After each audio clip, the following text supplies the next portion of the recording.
কড়াই গরম হয়ে গেছে, তেল দিয়ে দিলাম। কড়াইতে জিরে ফোড়ন দিয়ে দিলাম, তেজপাতা দিলাম,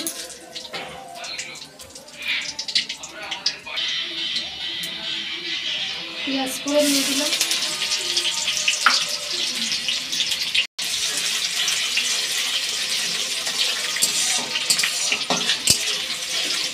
পেঁয়াজটাকে হালকা করে লাল করবো, বেশি লাল করবো না, হালকা লাল করবো। আদা রসুন পেস্ট করে রাখিতে দিয়ে দিলাম, শুকনো লঙ্কা আর জিরে,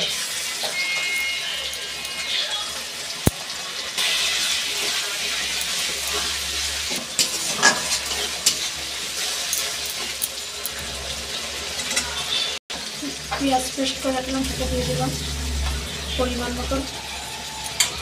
এটা ভালো করে কষিয়ে নিতে হবে।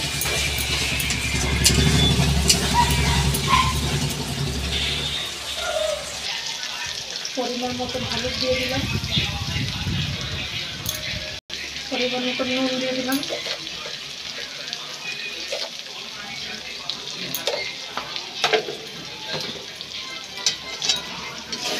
ভালো করে এটা কষিয়ে নেব। অল্প করে একটু জল দিয়ে দিলাম, মশলার জলটা।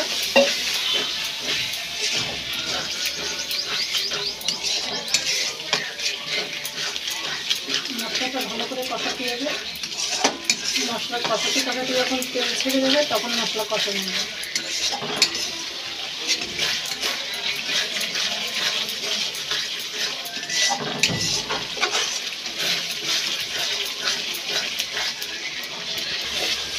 মশলা কষানো হয়ে গেছে, 10 মিনিট ধরে কষালাম, তেল ছেড়ে দিয়েছে, মশলা কষানো হয়ে গেছে। এবারে গিলে মেটে ঠ্যাং এগুলো একসঙ্গে দিয়ে দেবো। ভালো করে কষিয়ে দেবো।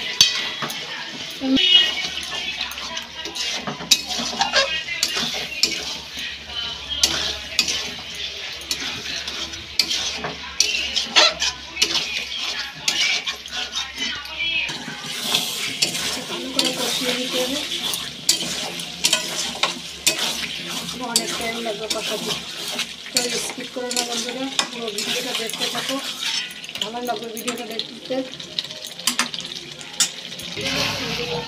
কষানো হয়ে গেছে, আমার ক্যামেরাম্যান ছিল না, তার জন্য আমি আলু দিয়েছি, সেটা দেখাতে পারিনি। কষানো হয়ে গেছে, এবার আমি জল দিই। ঝোল করবো না, অল্প করে জল দিয়ে দিলাম। এটা কষা হবে।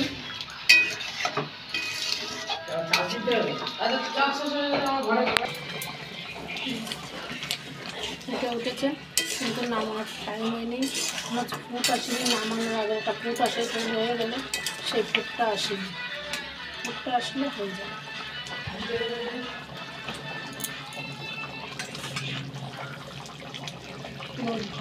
পুরো ভিডিওটা বন্ধুরা দেখতে দেখো, কেউ স্কিপ করো না। এইগুলো একদিন করে খেয়ে দেখবে, খুব ভালো লাগে।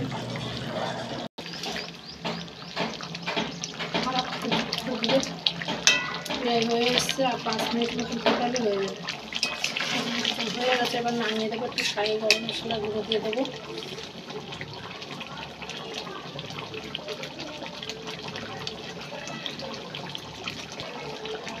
অল্প করে একটু শাহি গরম মশলা গুঁড়ো দিয়ে দেবো, দিয়ে এটা মিক্স করে দেবো। মিক্স করে দিয়ে নামাবো। ডিলে দিয়ে মেটে দিয়ে ঠ্যাং দিয়ে আমার রান্না হয়ে গেছে। বন্ধুরা কেমন হয়েছে? আমি বেশি ঝোল রাখিনি, কষা কষা করে করেছি। কেমন হয়েছে বন্ধুরা একটু কমেন্ট করে জানাবে, একটু লাইক করবে, শেয়ার করবে। কেমন হয়েছে কমেন্টে জানিয়ে দেবে। ভালো থাকবে, সুস্থ থাকবে, সাবধানে থাকবে। ফিরে আসবো পরের ভিডিও নিয়ে।